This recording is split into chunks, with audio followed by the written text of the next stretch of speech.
ধর্মের ভিত্তিতে এভাবে মানুষ হত্যা ভারতবর্ষের মাটিতে স্বাধীনতার পরে এটা কিন্তু প্রথমবার নয়। এর আগেও অন্য কোনো স্থানে ঘটেছে একই ঘটনা।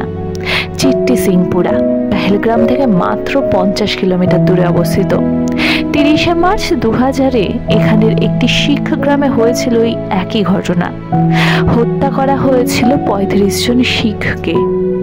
আতঙ্কবাদী সেই সময় আর্মিদের পোশাক পরে এসেছিল এবং সাধারণ মানুষজনদের গুরুদ্বার সাহিবের বাইরে দাঁড়াতে বলেছিল তারা। তারপর চালানো হয়েছিল এলোপাথারি গুলি।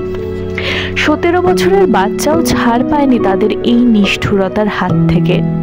সেই গণহত্যা থেকে বেঁচে ফিরেছিলেন একজন, তার নাম নানাক সিং। তিনি এখনো বেঁচে আছেন।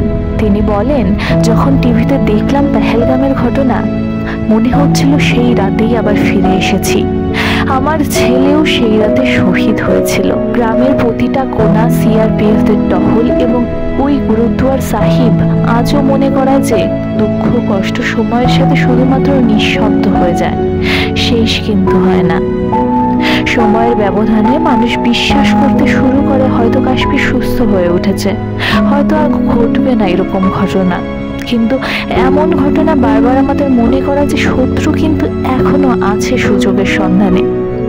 আর কতদিন চুপ থাকবে ভারত? এবার কি এসবের একটা ইতি টানা উচিত নয়? আপনাদের কি মনে হয়? কমেন্টে জানান। ধন্যবাদ।